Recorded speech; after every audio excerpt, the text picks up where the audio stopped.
بسم الله الرحمن الرحيم الرحمن علم القرآن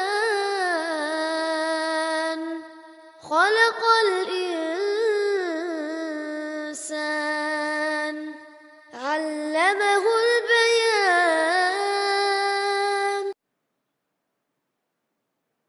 السلام عليكم ورحمة الله وبركاته.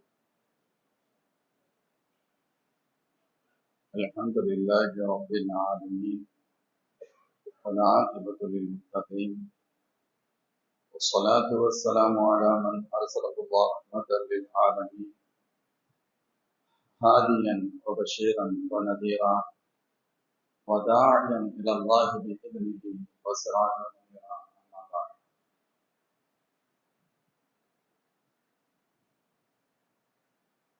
أعوذ بالله من الشيطان الرجيم. بسم الله الرحمن الرحيم. إن هذا القرآن يهدي للتي هي أقوى. صدق الله العظيم. قال رسول الله صلى الله عليه وسلم: خيركم من تعلم القرآن وعلمه، أو كما قال سيدنا حبيبنا صلى الله عليه وسلم. سبحانك لا علم لنا إلا ما علمتنا إنك أنت العليم الحكيم. لا حول ولا قوة إلا بالله العلي العظيم. அல்லாஹ் நல்லடியார்களே, அல்லாஹ் ஜல்ல ஷானுஹு என்பவர்களால் புனித நிறைந்த ஷாபானுடைய மாதம் பிறந்திருக்கிறது. இன்று ஷாபான் பிறை ஒன்றாம் முதல் பிறை. பொதுவான ஷாபானுடைய மாதத்தில் அரபு கல்லூரிகள் மற்ற மதரசாக்களுடைய விழாக்கள் ஆங்காங்கு நடைபெறுவதை நாம் பார்க்க முடியும். அதன் மூலம் மற்ற மதரசாக்களின் வழியாக எண்ணற்ற இஸ்லாமிய குழந்தைகள், சிறுவர்கள் இந்த மார்க்கத்தின் அடிப்படைகளை விளங்கிக் கொள்கிறார்கள். அரபு கல்லூரிகளின் வாயிலாக நாங்களும் இந்த தீனை பின்பற்றி இந்த தீனின்படி நடக்கக்கூடிய ஒரு சமூகத்தை உருவாக்குவதற்கான ஒரு சிறந்த ஆளுமைகளை அந்த கல்லூரிகள் உருவாக்குகின்றன.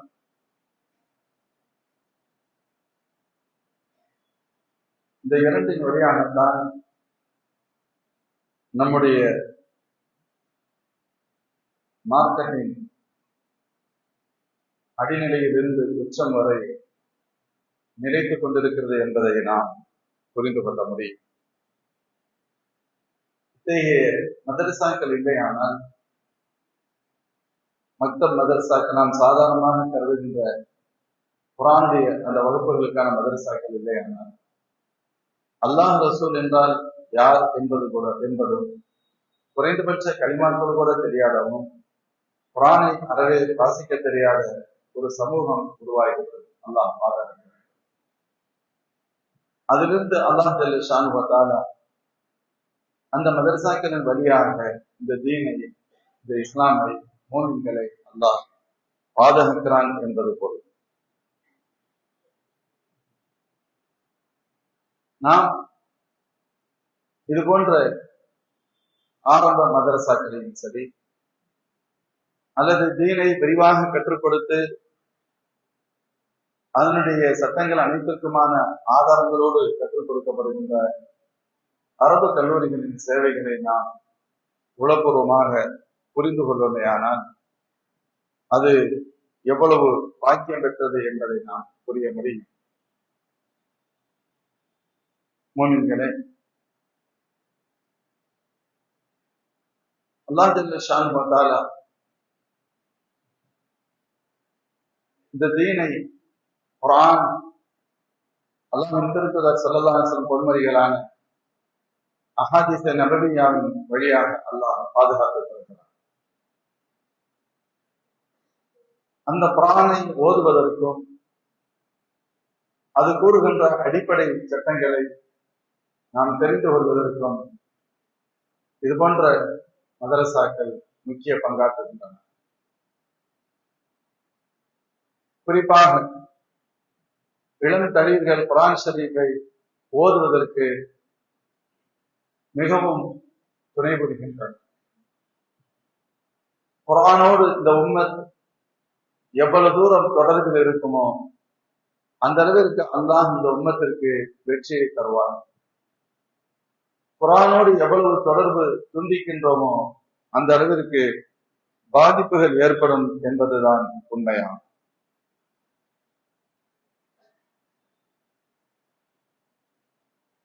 ஹஸ்ரத் உமர் ரலியல்லாஹு அன்ஹுடைய ஆட்சி காலம் ஒரு சகோதரர் வந்து கேட்கிறார், உமர் நாயகம் அவர்களே, உங்களுக்கு அல்லாஹ் விரிவான ஆட்சி அதிகாரத்தை தந்திருக்கிறான், அதில் எனக்கும் ஒரு பங்கு வழங்குங்கள், அதாவது என்னையும் ஏதேனும் ஒரு பகுதியில் பொறுப்பாளராக அதிகாரியாக நியமியுங்கள், அதிகாரத்தை கொடுங்கள் என்று கேட்கிறார். ஹஸ்ரத் உமர் நாயகம் கேட்டார்கள், உங்களுக்கு குர்ஆன் ஓத தெரியுமா என கேட்டார். அவர் தெரியாது என்று சொன்னார். குர்ஆன் ஓத தெரியாதவர்களுக்கு நாம் பொறுப்புகள் வழங்குவதில்லை, நீங்கள் குர்ஆன் படித்துவிட்டு வாருங்கள் என்று சொன்னார். அவர் சென்றார், திரும்பி வரவே இல்லை. ஒரு நாள் தற்செயலாக அவரை சந்திக்கிறார்கள். சந்திக்கிற பொழுது உமர் நாயகம் கேட்டார்கள், ஹஜர்தனா, நம்ம சில சமயத்துல சொல்லுவோம் இல்ல, நாம் கேட்டுக்கொள்வோமல்லா, இது போன்று நடந்தால் என்ன நம்ம மீது கோபமா, அன்னைக்கு நான் அப்படி சொன்னது அப்படிங்கிற மாதிரி கேட்போமே, அந்த அர்த்தத்தில் கேட்டார்கள் உமர் ரலியல்லாஹு அன்ஹு, என்ன நம் மீது உங்களுக்கு கோபமா, என் மீது வருத்தம் இருக்கிறதோ என்று கேட்டார். நான் இப்படி சொல்லி உங்களை அனுப்பிட்டேனே. அதற்கு அந்த சகோதரர் சொன்னார்கள், உங்களை நான் ஒருபோதும் உங்களை நான் வெறுக்கவில்லை, வருத்தப்படவில்லை, உங்கள் மீது எனக்கு எந்த கோபமும் இல்லை, எனக்கு எப்படி கோபம் வர முடியும்? நீங்கள் சொன்ன வார்த்தை, நீங்க குர்ஆனை படிச்சுட்டு வான்னு சொன்னீங்க, அதுக்காக நான் போனேன், குர்ஆனை படிக்க போனேன்.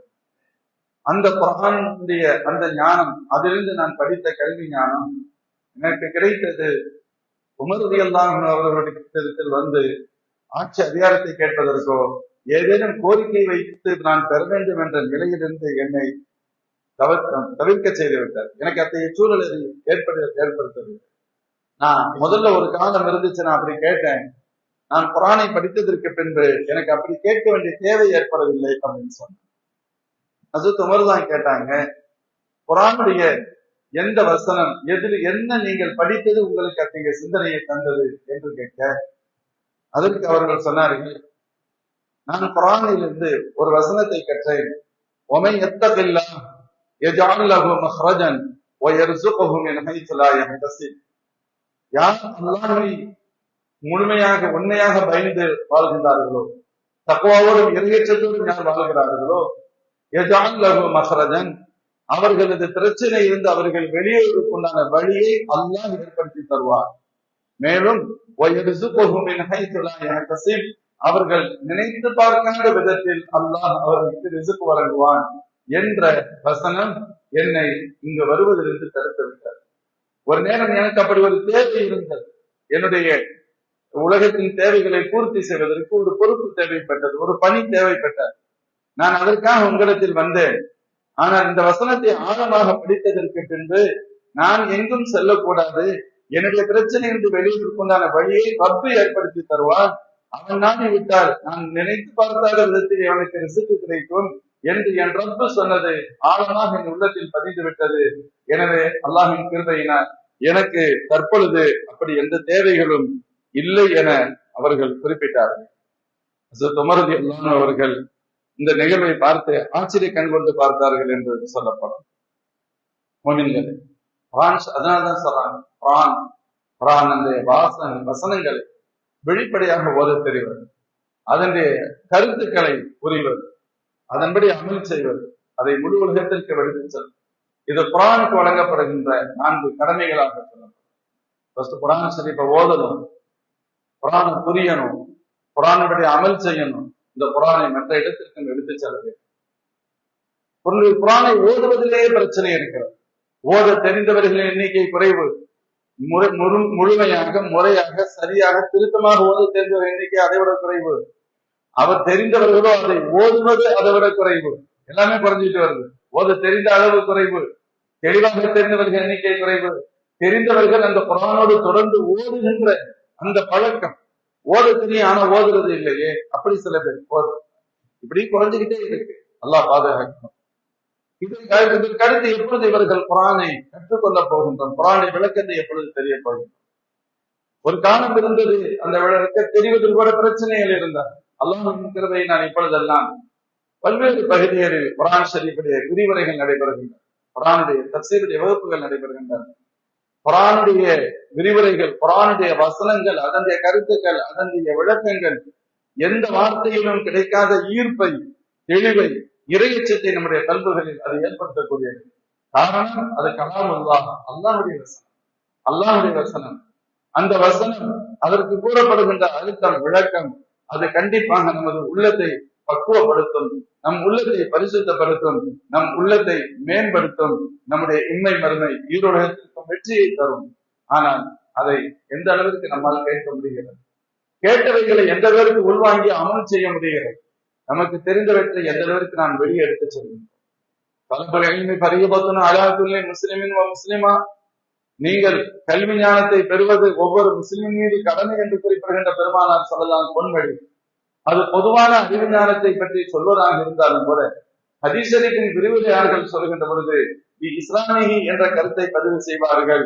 பொதுவான கல்வி ஞானத்தை தெரிவதே கடமை என்று நாம் கூறுகின்றோம் என்று சொன்னால், விவசாயம் செய்ய வேண்டும், மருத்துவம் தெரிய வேண்டும், பொறியியல் தெரிய வேண்டும், இது போன்ற வாழ்க்கையினுடைய துணைக்கு தேவைப்படக்கூடியவைகளை பற்றி ஞானமே நமக்கு வேண்டும் என்று சொன்னால், ஒரு மோமினாக வாழ்வதற்கான அடிப்படையான இஸ்லாமிய கட்டமைப்பை, இஸ்லாமிய அடிப்படை சட்டத்திட்டங்களை தெரிந்து கொள்வது அது இருவருக்கும் முந்தியதல்லவா?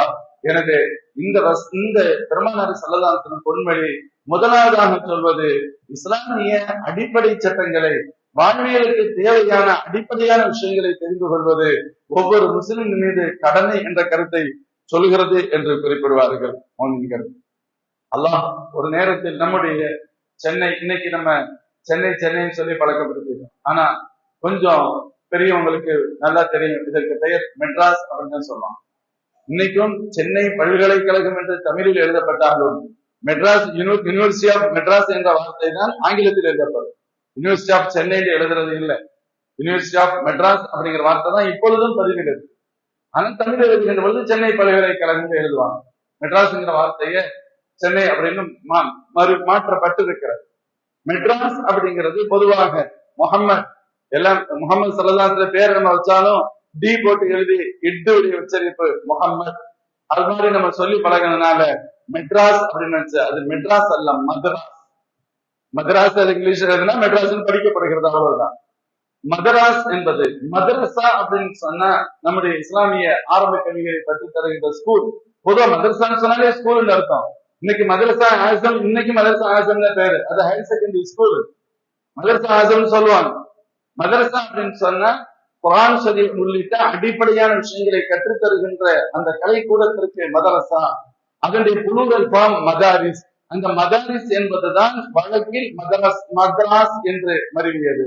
அந்த மதராஸ் பட்டினம், சென்னை பட்டினத்திற்கே மதராஸ் பட்டினம். இன்னும் வடநாடுகள்ல தமிழகத்திலிருந்து பிள்ளைகளை படிக்க செல்பவர்களுக்கு அவங்க வச்சிருக்கது, இவர் மதராசி அப்படின்னு சொல்லலாம்.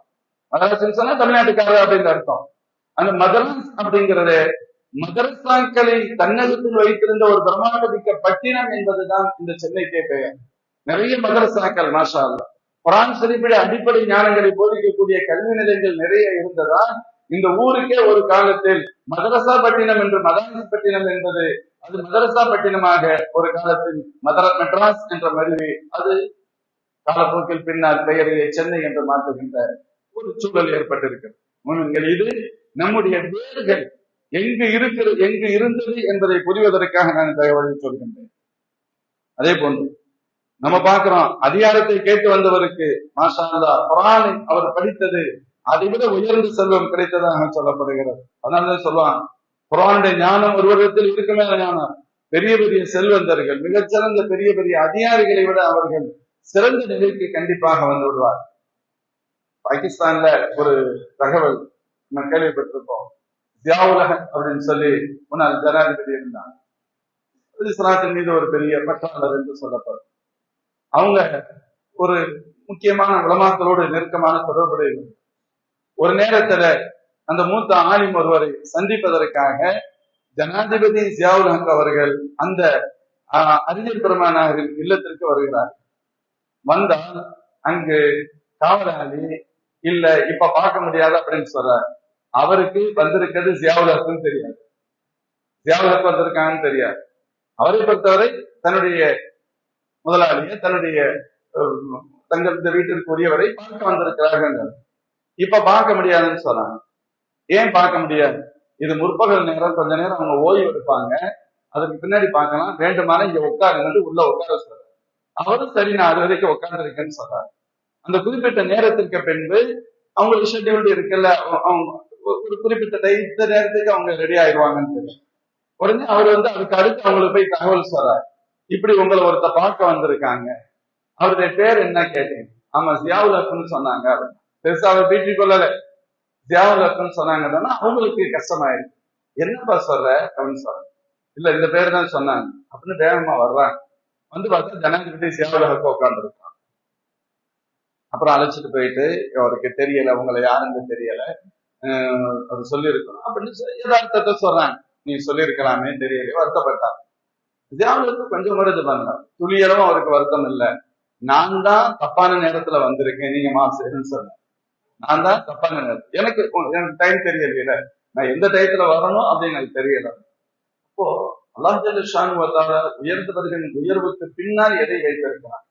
இந்த இல்மை மதிக்கும் பழக்கம். அதுக்காக சொல்லுவாரு. இன்னைக்கு அந்த பழக்கம் குறைஞ்சிருச்சு. இல்முடைய மரியாதை இல்லை, குர்ஆனுக்கு மரியாதை இல்லை, ஹதீஸுக்கு மரியாதை இல்லை, அந்த ஞானமுடையவர்களுக்கு மரியாதை இல்லை, மஸ்ஜிதுக்கு மரியாதை இல்லை, மதரசாக்களுக்கு மரியாதை இல்லை. அல்லாஹ் காப்பாற்றணும். ஸல்லல்லாஹு அலைஹி வஸல்லம் ஒரு இடத்துல சொன்னாங்க, லா தஸாலு ஹாதிஹில் உம்மத்து பிகைரின் மா அல்லமு ஹாதிஹில் ஹுர்மத ஹக்க தஅலீமிஹா. இந்த சமுதாயம் மதிக்க வேண்டியவர்களை மதிக்கின்ற வரை வெற்றியில் இருக்கும், மதிக்க வேண்டியவர்களை மதிக்க தவறினால் அழிந்து போய் விடுவார்கள் என்றார்கள் ஸல்லல்லாஹு அலைஹி வஸல்லம். இன்றைய நமது பெரிய வீழ்ச்சிக்கான காரணங்களில் ஒன்று, நாம் மதிக்க வேண்டியவைகளை மதிக்க தவறுகிறோமோ என்று நாம் ஒரு சுய பரிசோதனை செய்து கொள்ள வேண்டிய தார்மீக கட்டத்தில் இருக்கின்றோம். எனவேதான் குர்ஆனுடைய அந்த கல்வி, அந்த ஞானத்தை புரிந்தவர்கள் கண்டிப்பாக அதற்கு முக்கியத்துவம் கொடுப்பார்கள். அல்லாஹ் ஜல்ல ஷானஹு வ தஆலா அதற்கான மரியாதை கண்டிப்பாக கொடுப்பார். அத்தகைய ஒரு உயர்ந்த சிந்தனை, இல்மை மதிக்கணும், இல்மாளர்களை கல்வியாளர்களை மதிக்கணும், அவங்களுக்குரிய அந்தஸ்து கொடுக்கணும். ஒரு ஜனாதிபதி ஒரு அறிஞர் பெருமானாரின் வீட்டிற்கு தேடி வருவது என்பது பெரிய விஷயம், காத்திருப்பது என்பது அதை விட பெரிய விஷயம். காத்திருப்பதில் துளியளவும் வருத்தப்படாமல் இருப்பது பெரிய விஷயம் என்று சொன்னார் அல்லாஹ் ஜல்ல ஷானஹு வ தஆலா. அது அவர்களுக்கு வெற்றிக்கான முன்னேற்றத்துக்கு உயர்வுக்கான காரணமாக அமைந்தது. அதே இதுல பாகிஸ்தானத்தில் இன்னொரு நிகழ்வு சொல்வார்கள். ஒரு முக்கியமான ஒரு எனக்கு பேர் மட்டும் ஞாபகத்தில் இல்லை, படித்த தகவல். ஒரு மிக முக்கியமான ஒரு மூத்த அமைச்சர், அவர் பயணம் செய்த ட்ரெயின் விபத்துக்குள்ளாயிருச்சு, கடுமையான விபத்துக்குள்ளாயிருச்சு. அதனால செய்தி பரவிக்கிட்டு இருக்கு, அவர் இறந்துட்டாரு அப்படின்னு சொல்லி, அவர் இறந்துட்டாரு அப்படின்னு செய்தி பரவுகிறார். ஆனால் மறுநாள் நடக்க வேண்டிய ஒரு கூட்டத்திற்காக அந்த ட்ரெயின்ல அவர் பயணம் செஞ்சு போறாரு. அதான் திட்டம். எனவே அந்த ட்ரெயின்ல தானே இவர் போயிருக்கிறாரு. ட்ரெயின் பெரிய அளவுல கொலாப்ஸ் ஆயிருக்கு, அதனால இவங்க மௌத்தாயிட்டாங்கிற தகவல் வதந்தியாக பரவுது. ஆனால் மறுநாள் நடக்க வேண்டிய அந்த கூட்டத்திற்கு இவர் செல்கிறார், அந்த கூட்டத்தில் கலந்து கொள்கிறார், கூட்டத்துக்கு வர்றாங்க என்று அறிவிப்பு செய்யப்படுகிறது. எல்லாம் குழப்பத்துல இருக்கிறான். அப்பொழுதுதான் நான் சுருக்கமா சொன்ன கூட்டத்துக்கு போயிட்டார், ஓய்விட்டு சொன்னார், நான் இன்று உயிரோடு இருக்கிறேன் என்று சொன்னார். குர்ஆன் என்னை பாதுகாத்தது அப்படின்னு சொன்னார். குர்ஆன் என்னை பாதுகாத்தது சொல்லிட்டு சொன்னார். என்ன விஷயம், என்ன நடந்துச்சு அப்படின்னு கேட்டாங்க.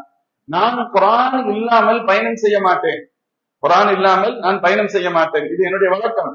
நேற்று நான் ட்ரெயினுக்கு வந்துட்டேன், உட்கார்ந்துட்டேன், உட்கார்ந்து குர்ஆன் ஷரீஃப் நான் என்னுடைய பேக் எடுத்து குர்ஆன் எடுக்கிறதுக்கு நான் வழக்கமா வைக்கிற இடத்துல பாக்குறேன், குர்ஆன் இல்லை. குர்ஆன் இல்லை என்றோன்னா எனக்கு குர்ஆன் இல்லாமல் எனக்கு பயணம் செய்ய முடியவில்லை. எனக்கு குர்ஆன் படிக்கணும், ஓதணும், புரியணும். கொஞ்சம் டைம் நான் அதுலதான் நான் படிப்பேன், எனக்கு டைம் ரொம்ப டைட்டான ஷெட்யூல்ல. இப்ப குர்ஆன் இல்லைன்ட்டு நான் அந்த பயணத்தை கேன்சல் பண்ணிட்டு வீட்டுக்கு போயிடலாம்னு சொல்லி நான் திருப்பி வந்துட்டேன். நான் இது யாருக்கும் பெருசா தெரியாது. அந்த பயணம் ஷெட்யூல் இவர் ட்ரெயின்ல தான் பயணிக்கிறார் வரை தெரிந்திருக்கிறது. கடைசி நேரத்தில் இவர் பயணத்திலிருந்து வெளியே வந்து விட்டார் என்பது பெரிய அளவுக்கு தெரியாது அல்லவா. அவர் சொன்ன, நான் குர்ஆனை எடுப்பதற்காக நான் வெளியே வந்தேன்.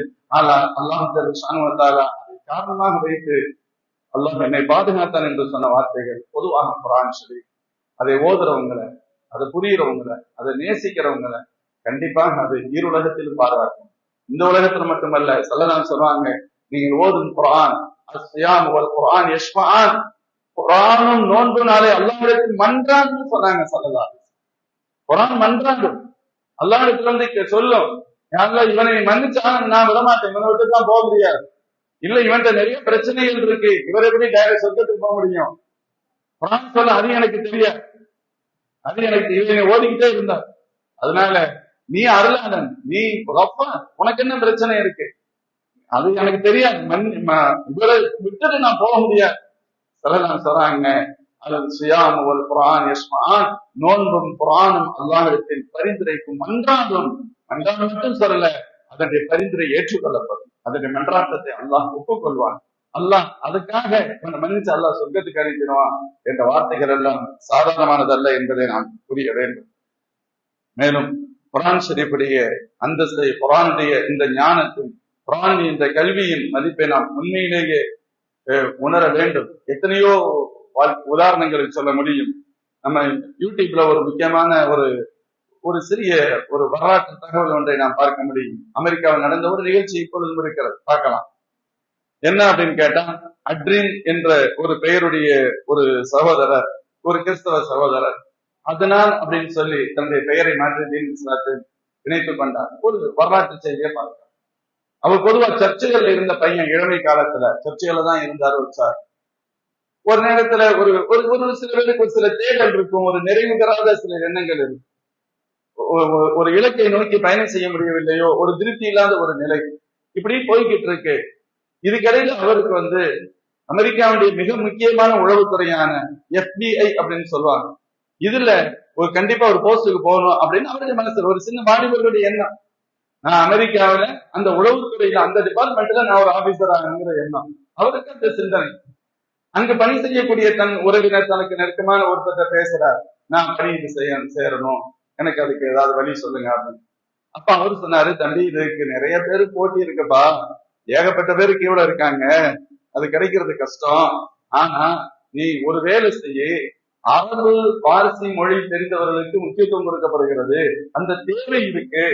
யாருக்கு நல்லா அரபு மொழி தெரியுமோ, பாரசி மொழி தெரியுமோ, அந்த லாங்குவேஜ் தெரிஞ்சவங்களுக்கு ஒரு முக்கியத்துவம் இருக்கு, அந்த போஸ்ட் காலியா இருக்கு ஏறக்குறைய, அதுக்கு அந்த குவாலிட்டி உனக்கு இருக்குன்னு சொல்லி சொன்னா நீ சேர முடியும் அப்படின்னு சொல்றார். இதுக்காக அந்த சகோதரர் அமெரிக்காவில் இருக்கக்கூடிய நியூ ஹாம்ஸ்பயர் பகுதியில டார்ட்மவுத் காலேஜ் அப்படின்னு சொல்லி ஒரு கல்லூரி, அங்கு சேர்ந்து அவர் அரபி படிக்கிறார். அரபு படிக்கின்ற பொழுது பொதுவாக ஒரு மொழியை படித்தால் அந்த மொழியில் இருக்கக்கூடிய பல்வேறு நுட்பங்கள் சொல்லிக் கொடுக்கப்படும். அரபு மொழியை அவர் படிக்கின்ற நேரத்தில் அதனுடைய அரபு கலாச்சாரத்தை படிக்க வேண்டிய தேவை அவருக்கு ஏற்படுகிறது. அரபு கலாச்சாரத்தை பற்றிய ஒரு documentary, Islam empire of faith அப்படின்னு சொல்கிற ஒரு ஆங்கில டாக்குமெண்டரி ஒன்று, அதை அவரு பார்க்கிறார். அப்படி பார்த்து கொண்டிருக்கின்ற பொழுது, அது டாக்குமெண்டரி ஒரு பிலிம் மாதிரி தானே, அதுல பாங்கு இடையில் சொல்லப்படுகிறது. அந்த பாங்குடைய சத்தத்தை கேட்கின்ற பொழுது ஏதோ இவருக்கு ஏதோ செய்வதை போன்று தெரிகிறது, ஒரு வகையான ஊடுருவல். அல்லாஹ் அதானுடைய சத்தம் இருக்கிற, அதற்கு தனி சக்தி உண்டு. அதனாலதான் அதான் ஒரு மிக மகத்துவமான.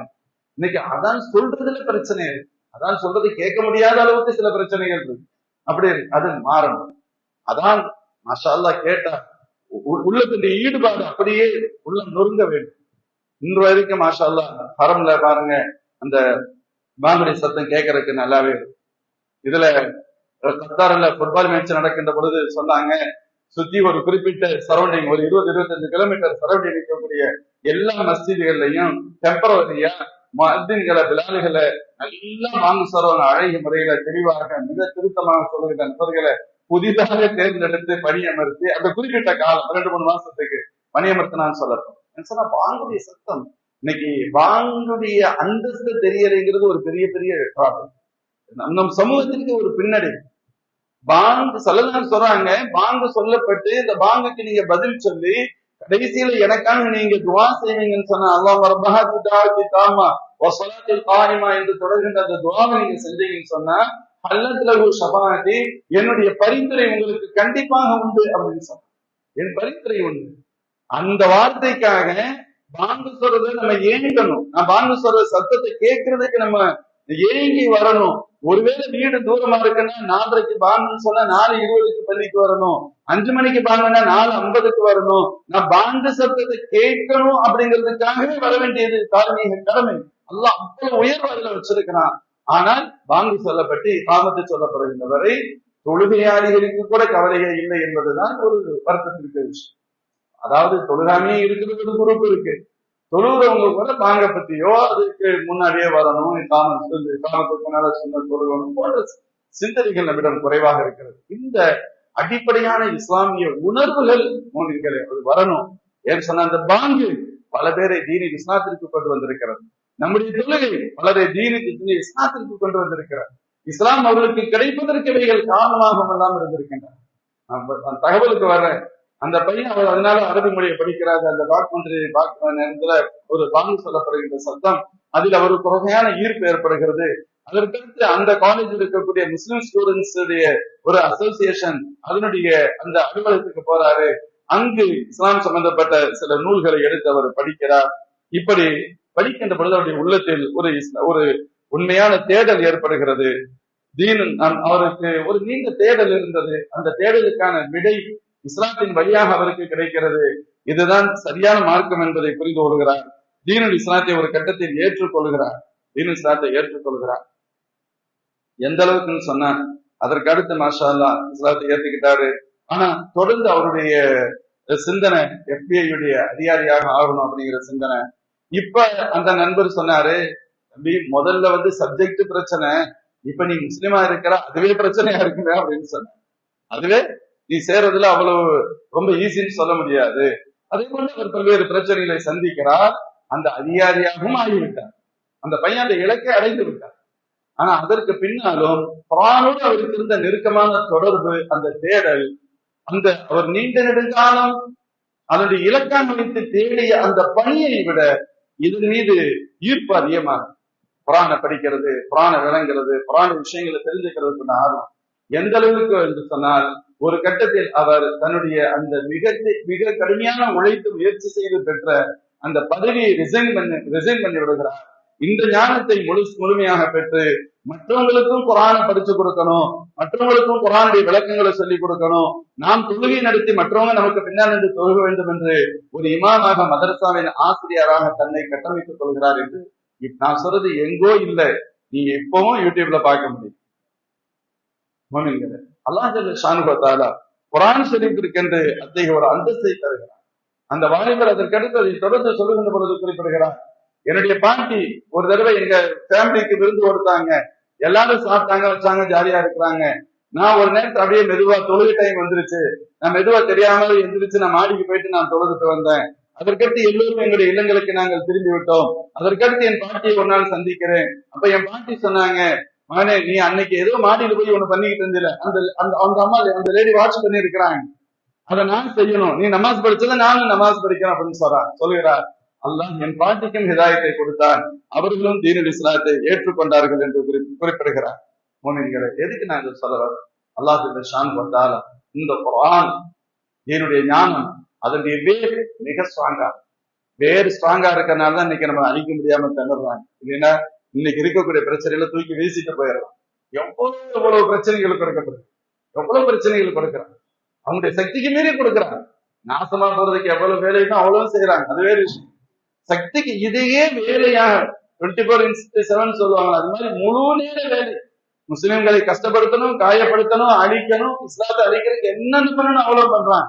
ஆனா நமக்கு கஷ்டம் கொடுக்க முடியும், இஸ்லாத்தின் வாடையை கூட இவர்கள் அது கிட்டத்துல கூட உங்களால வர முடியாது, எட்டி கூட பார்க்க முடியாது. அல்லாஹ் ஜல்ல ஷானுஹு வ தஆலா காரணம், இது குர்ஆனுடைய ஞானம், இது ஹதீஸுடைய ஞானம், இதை யாரும் ஒண்ணுமே செய்ய முடியாது. இதன் மீது யாருக்கு எவ்வளவு தொடர்பும் ஈர்ப்பும் இருக்கிறதோ அந்த அளவிற்கு அல்லாஹ் ஜல்ல ஷானுஹு வ தஆலா அவர்களுக்கும் ஈருலகத்தில் கண்ணியத்தை வழங்குவான் என்பதுதான் அடிப்படை. எனவே மோமின்களே, குர்ஆன் ஹதீஸுடைய ஞானமாகிய அந்த தீனுடைய விளக்கங்களை நம்ம பெறணும். அதற்காக நாம் படிக்க வேணாம்னு சொல்றதில்லை.